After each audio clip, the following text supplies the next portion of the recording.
بسم الله الرحمن الرحيم. الحمد لله رب العالمين، وأصلي وأسلم على النبي الكريم محمد بن عبد الله الأمين وعلى آله وأصحابه الطيبين الطاهرين. أيها الإخوة، سلام الله عليكم ورحمته وبركاته. أسأل الله العظيم بمنه وكرمه وجوده وإحسانه أن يتقبل منا ومنكم صالح الأعمال ولا يتجاوز عن سيئها، إنه ولي ذلك والقادر عليه. ونسأله سبحانه وتعالى أن يكتب هذا المجلس في موازين الحسنات، وأن يجعله سببا في رفعة الدرجات وفي حط السيئات، وأن يجعله سببا في مرضاة الرب سبحانه وتعالى. أقول الإخوة، لعلي في عجالة، وإن كان الموقف والكلام الذي سأتحدث عنه يحتاج إلى وقت لا شك أطول من ذلك، لكن سنحاول الاختصار بقدر الإمكان، وهو ما يتعلق بتفسير سورة الفاتحة. سورة الفاتحة الكل يعلمها: ولقد آتيناك 7 من المثاني والقرآن العظيم. 7 المثاني هي سورة الفاتحة، 7 آيات، وهي أعظم سورة في القرآن. 114 سورة تتقدمها في المرتبة الأولى هي سورة الفاتحة، وهي أعظم سورة في القرآن. وذكر الإمام السيوطي رحمه الله في كتاب الإتقان علوم القرآن أن لسورة الفاتحة 25 اسما، وهذا التعدد في هذه الأسماء دليل على منزلة هذه السورة العظيمة رغم أنها 7 آيات. ولذلك لما أخبر الله عز وجل في قوله: ولقد آتيناك 7 من المثاني والقرآن العظيم، أليست 7 المثاني من القرآن العظيم؟ بلى، هي من القرآن العظيم، لكن كون الله يفردها ولقد آتيناك 7 من المثاني والقرآن العظيم، فإفرادها يدل على مكانتها ومنزلتها عند الله سبحانه وتعالى. ولذلك لا بد أن نعظم ما يعظمه الرب سبحانه وتعالى. هي 7 آيات ومثاني لأنها تثنى كل مرة وتقرأ. ولذلك المسلم المطلوب منه في الفرائض فقط في اليوم والليلة، في ال5 الفرائض، أن يكرر سورة الفاتحة كم مرة؟ كم تتوقعون؟ كم؟ لا، سورة الفاتحة كم تقرأ؟ كم عندك عدد الركعات واضربها في كم؟ 17 مرة فقط في اليوم والليلة تقرأ سورة الفاتحة. ولذلك مثاني لأنها تثنى كل مرة. سبحان الله، هذا فقط في الفرائض دون النوافل. سبحان الله. ولذلك يا إخوة، هذه ال7 الآيات تحتاج عناية يا الإخوة، تحتاج عناية. هي سورة الفاتحة هي أم القرآن، وهي أم الكتاب. هي 7 المثاني، وهي القرآن العظيم، وهي الشافية، وهي الكافية، وهي الرقية. سبحان الله. هذه السورة العظيمة الإخوة اللي 7 آيات فقط، كم نتلوها ونقرأها، ولكن للأسف لا نتأملها ولا نقف عندها كثيرا، ولسبب أننا نكرر للأسف عندنا أصبح تبلد إحساس، أصبح الواحد يقرأها ربما لا يتأمل آياتها. سبحان الله. ولذلك من أسماء سورة الفاتحة الصلاح، إن اسمها إيش؟ الصلاح. سبحان الله.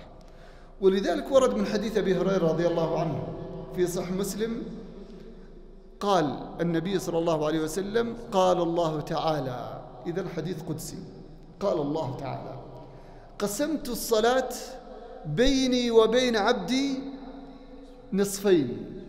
قسمت الصلاة بيني وبين عبدي نصفين. طيب، ما المقصود بالصلاة هنا؟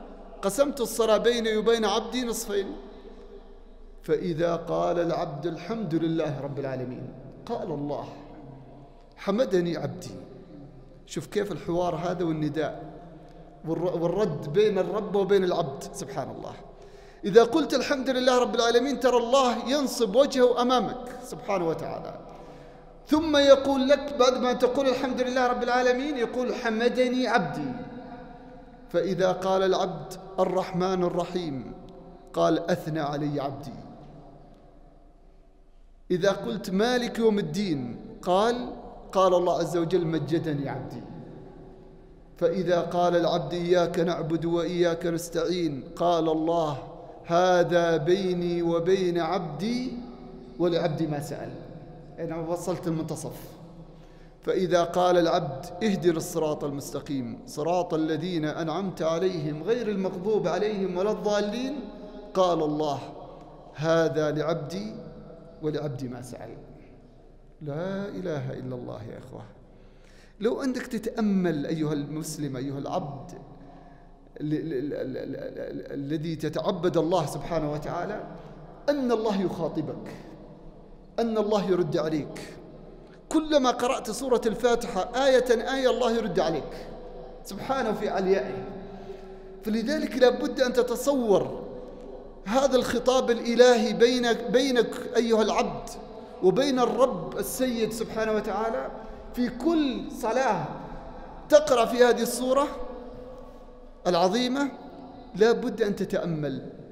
ولذلك ما في إنسان يتأدب بين يد الرب سبحانه وتعالى ويتأمل خطاب الرب سبحانه وتعالى ويعلم جلال الله ويعلم عظمة الله سبحانه وتعالى وأنت تقرأ سورة الفاتحة والله يردد عليك ثم أنت في غفلة، ثم أنت في سهو، ثم أنت في عالم آخر، نسأل الله السلامة والعافية.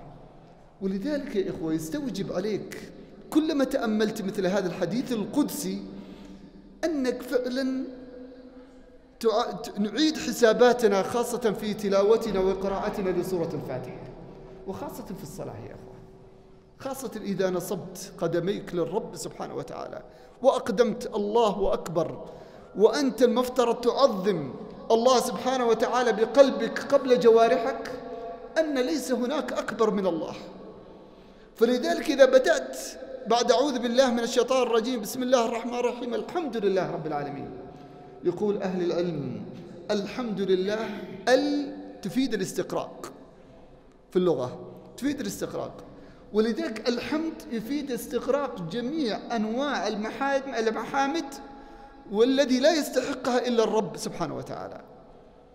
ولذلك الله عز وجل يحب الثناء سبحانه، يحب الثناء سبحانه. ولذلك عليك أيها العبد ما دمت تعرف ماذا يحب الرب عليك أن تقبل على الله سبحانه وتعالى بما يحب. الله يحب الحمد. ولذلك وأنت تقول الحمد لله رب العالمين لا بد أن يجول في خاطرك وفي ذهنك جميع أنواع المحامد الذي لا يستحقها إلا الله سبحانه وتعالى. الحمد لله رب العالمين هو رب العوالم التي خلقها، التي نعلمها ونجهلها. كم من العوالم التي خلقها الله عز وجل؟ ماذا تمثل عالم الإنس وعالم الجن من هذه العوالم التي خلقها الله عز وجل؟ بهذه السماوات الطباق، وفي هذه الأراضين، وفي هذه الملكوت، وبهذه الأجرام السماوية، وهذا الخلق العظيم سبحان الله. الحمد لله رب العالمين الرحمن الرحيم، الرحمن الرحيم، الرحمة الخاصة والرحمة العامة. الرحمة الخاصة التي لأهل الإيمان لأهل الإسلام سبحان الله، هذه خاص رحمة. ورحمة عامة الله عز وجل جعلها لجميع الخلائق، حتى الكافر في الدنيا، حتى الكافر الله يرحمه في الدنيا. ولذلك لو لم يرحم الله عز وجل الكافر لما استطاع أن يعيش على ظهر هذه الأرض. ولذلك كما ورد في الحديث لو كانت الدنيا تعدل عند الله جناح بعوضة ما سقى منها كافرا شربة ماء. لو كانت الدنيا تعدل عند الله جناح بعوضة ما سقى الله كافرا منها شربة ماء. لذلك الله الدنيا يعني هينة عند الله سبحانه وتعالى، ولكن الذي عظمها هي الجنة، ونسأل الله أن يجعلنا وإياكم من أهلها يا الإخوة. الحمد لله رب العالمين الرحمن الرحيم مالك يوم الدين. يقول أحد النصارى يقول كنت على النصرانية وأنا في النصرانية أؤمن بالله عز وجل، لكن وتمر بي لحظات استشعر فضل الله علي، وأريد أن أحمد الله، فيقول جلست أبحث ماذا أقول للرب، أريد أشكر الله، هذا وهو كافر سبحان الله، أريد أشكر الله. يقول ماذا أقول لله؟ أقول له ثانك يو، أقول له شكرا، ماذا أقول للرب سبحانه وتعالى؟ فيقول كل الكلمات والقواميس الموجودة حين ذاك ما وفت في ما في داخلي. لكن يقول لما من الله علي بالإسلام، وإذ بأول آية في كتاب الله أتعلمها آية هي التي كنت أبحث عنها. يقول لما تعلمت الحمد لله رب العالمين، يقول وجدت هذا الشيء الذي كنت أبحث عنه والذي يملأ هذا الفراغ الذي كنت أبحث عنه. سبحان الله، الحمد لله رب العالمين، لا إله إلا الله يا إخوة. لو نقولها بجوانحنا ونقول بقلوبنا وبحضور قلوبنا لنستشعرنا عظمة الحمد لله سبحانه وتعالى الذي يستحقه الرب عز وجل. يقول أهل العلم في هذه الثلاث الآيات الحمد لله رب العالمين الرحمن الرحيم مالك يوم الدين. من هو مالك يوم الدين؟ اليوم الجزاء والحساب، ذلك اليوم الرهيب. من يملك ذلك اليوم إلا الله سبحانه وتعالى، الرب سبحانه مالك يوم الدين. يقول أهل العلم هذه الثلاث الآيات هي التي تضمنت أركان العبادة في قول إياك نعبد وإياك نستعين. إياك نعبد وإياك نستعين، سبحان الله، كأنها الصورة هذه ما وجدت إلا من أجل قضية تحقيق العبودية للرب سبحانه وتعالى. إياك نعبد وإياك نستعين، ما قال نعبد إياك ولا نستعين إياك، إنما إياك نعبد اللي يفيد الحصر. العبادة لا يستحقها إلا الله عز وجل، ومن صرف شيء من أنواع العبادة لغير الله عز وجل فهو مشرك كافر خالد مخلد في نار جهنم، نسأل الله السلامة والعافية. ولذلك يقول هالثلاث الآيات الأول هي اقتضت أركان العبادة. الحمد لله رب العالمين يقتضي ماذا؟ الحمد لله رب العالمين، قالوا الحمد لله رب العالمين تقتضي المحبة. أنت ما تشكر إلا ولا تحمد إلا من تحب، صح ولا لا؟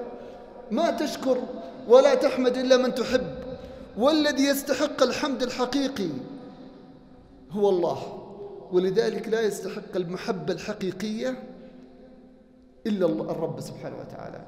ومن الناس من يتخذ من دون الله أندادا يحبونهم كحب الله والذين آمنوا أشد حبا لله، أشد حبا لله. ولذلك كلما أنت استشعرت حبك لله كل يوم يزيد، اعرف أنك على الطريق، اعرف أنك على فعل محقق لمقتضى العبادة التي من أجلها خلقك الله عز وجل. ولذلك محبة الله تفوق محبتنا لأنفسنا ومحبتنا لوالدينا، محبتنا لأولادنا ولزوجاتنا ولأهلينا ولأصدقائنا ولكل من نحب. الله يفوق حب الله يفوق كل حب سبحانه وتعالى.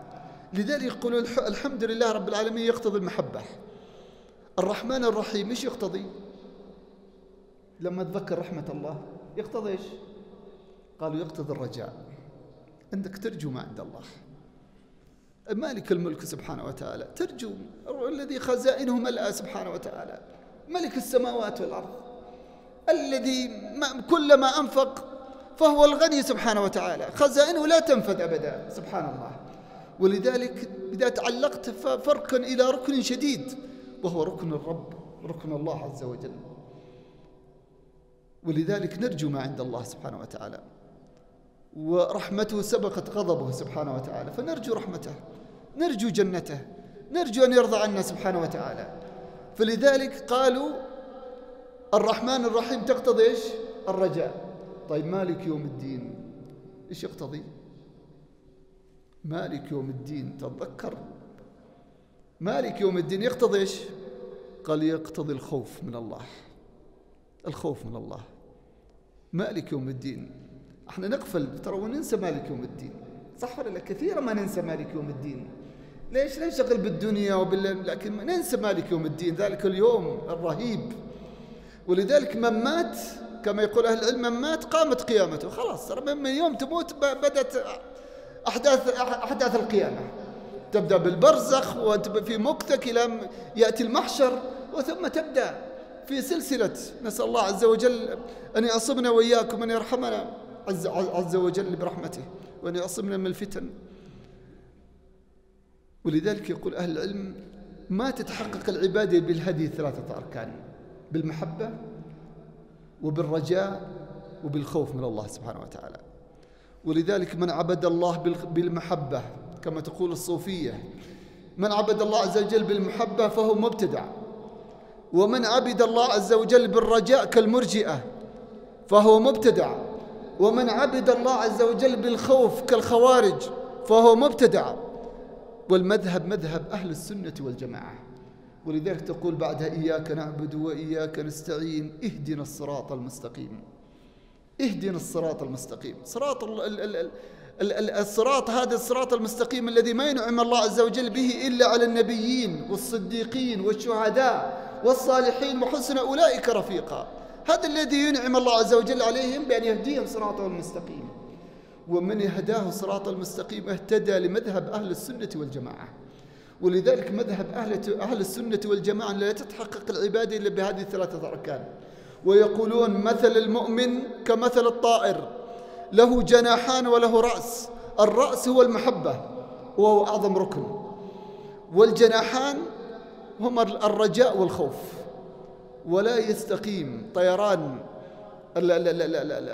يعني الطائر إلا بالجناحين وهما الرجاء والخوف.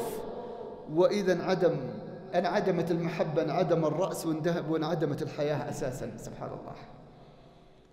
ولذلك يا إخوة يعني لما تتصور مثل هذا الأمر من أجل أن تحقق العبودية لله سبحانه وتعالى حتى تلقى الله وهو راض عنك وقد حققت العبودية: وما خلقت الجن والإنس إلا ليعبدون ما أريد منهم من رزق وما أريد أن يطعمون إن الله هو الرزاق ذو القوة المتين. خلقنا الله لعبادته يا إخوة. ولذلك علينا مفترض أن نتفنن في أنواع العبودية لله سبحانه وتعالى. أن الله هو السيد ونحن عبيد له، والعبد دائما في طوع سيده. ولذلك كلما هرب العبد عن سيده تجده يعني لا مناص له إلا الرجوع إلى سيده. ثم إن إلينا إيابهم ثم إن علينا حسابهم. وكل أحد يفر منه كل شيء في هذه الدنيا تفر منه تبعد عنه. قالوا: إلا الله. كلما فررت اقتربت منه فين تفر؟ ففروا إلى الله. ما معك فرار إلا من الله، إلى الله سبحانه وتعالى. ولذلك يا إخوة يعني لما تقول اهدنا الصراط المستقيم، يعني إياك نعبد وإياك نستعين، قال: هذا بيني وبين عبدي والعبد ما سأل. فإذا قال العبد: اهدنا الصراط المستقيم صراط الذين أنعمت عليهم غير المغضوب عليهم ولا الضالين، أنت تطلب من الله عز وجل يهديك صراطه المستقيم، أن يثبتك على الصراط حتى تلقى الله عز وجل. وحتى إذا ثبت على الصراط هنا يثبتك الله عز وجل على الصراط هناك صراط. إذا كان صراط معنوي هناك صراط حسي. ولن تبلغ الجنة إلا بمرورك على الصراط هناك. فإذا تجاوزت فالتجاوز بعده الجنة، جنة عرضها السماوات والأرض. ونسأل الله أن يجعلنا وإياكم ممن يجاوز، ونسأل الله سبحانه وتعالى أن يجعلنا من المرحومين. والنبي صلى الله عليه وسلم واقف على جنابي الصراط: اللهم سلم اللهم سلم، اللهم أمتي اللهم أمتي، لا إله إلا الله. فنسأل الله عز وجل يجعلنا ممن ينجيه الله عز وجل. فثباتك على الصراط المستقيم أن يجعلك تتجنب صراط المغضوب عليهم وصراط الضالين. وصراط المغضوب عليهم هم اليهود، وصراط المغضوب الضالين هو طريق النصارى. ولذلك أنت تريد وتدعو الله صباحا ومساء يجنبك طريق اليهود وطريق النصارى، طريق المغضوب عليهم وطريق الضالين، طريق الذين عرفوا وعلموا ولم يعملوا بما علموا وهم اليهود، والذين لم يعلموا وجهلوا وعبدوا الله على جهل وضلالة وهم النصارى. فتسأل الله عز وجل أن يوفقك للعلم وأن يوفقك للعمل به وأن يرضى الله عز وجل عنك. هذا مقتضيات باختصار ما تضمنته هذه الصورة العظيمة. وأقول أيها الإخوة علينا أن نتعهد أنفسنا في إياك نعبد وإياك نستعين، أن نحقق العبودية والاستعانة والتوحيد الله عز وجل الخالص له سبحانه وتعالى حتى نلقى الله عز وجل على هذا الدين القويم وهو راض عنا سبحانه وتعالى، وحتى يبيض وجوهنا في يوم تبيض وجوه وتسود وجوه، وفي يوم تثقل موازين وتخف موازين. أسأل الله العظيم بجلاله وعظمته وبرحمته عز وجل وحنانه أن يغفر لنا جميعا الإخوة. اللهم اغفر لنا جميع الزلات، اللهم اغفر لنا جميع الهفوات. اللهم نحن أصحاب الذنوب والخطايا وأنت غفار الذنوب يا رب العالمين. اللهم اغفر لنا ذنوبنا كلها، دقها وجلها، علانيتها وسرها. اللهم تجاوز عنا فإنا قد ظلمنا أنفسنا باقتراف الذنوب والخطايا، وأنت غفار الذنوب يا رب العالمين. اللهم لا ننفض من هذا المجلس إلا وقد قيل لنا قوموا مغفورا لكم، قد بدلت سيئاتكم حسنات. اللهم يا رب إننا نطمع في رحمتك، اللهم لا تطردنا عن جنابك، وقفنا ببابك فلا تطردنا عن جنابك. اللهم لا تطردنا عن جنابك، اللهم لا تطردنا عن جنابك، فإن طردتنا فلا حول لنا ولا قوة إلا بك. اللهم إنا عبيد من عبيدك يا رب العالمين، تقبل منا واجعلنا ممن يحقق العبودية لك يا رب العالمين حقا. ونسألك في هذه الساعة المباركة أن تكتب لإخواننا المستضعفين والمجاهدين في سبيلك في كل مكان النصر والتأييد. اللهم انصر إخواننا في فلسطين، اللهم انصر إخواننا في أرض غزة. اللهم ثبت أقدامهم، اللهم ثبت أقدامهم، اللهم ثبت أقدامهم. اللهم اكتب لهم النصر، اللهم اكتب لهم التأييد. اللهم احفظهم من بين أيديهم ومن خلفهم وعن أيمانهم وعن شمائلهم ومن فوقهم، ونعوذ بعظمتك أن يغتالوا من تحتهم. اللهم إنهم لا حول لهم ولا قوة إلا بك يا رب العالمين. اللهم إن قد تخلى عنهم القريب والبعيد. اللهم أنت ناصر المستنصرين يا رب العالمين وناصر المستضعفين، اكتب لهم النصر. اللهم عليك باليهود والنصارى، اللهم احصهم عددا واقتلهم بددا ولا تغادر منهم أحدا. اللهم زلزل الأرض من تحت أقدامهم واقذف الرعب في قلوبهم ومزقهم كل ممزق.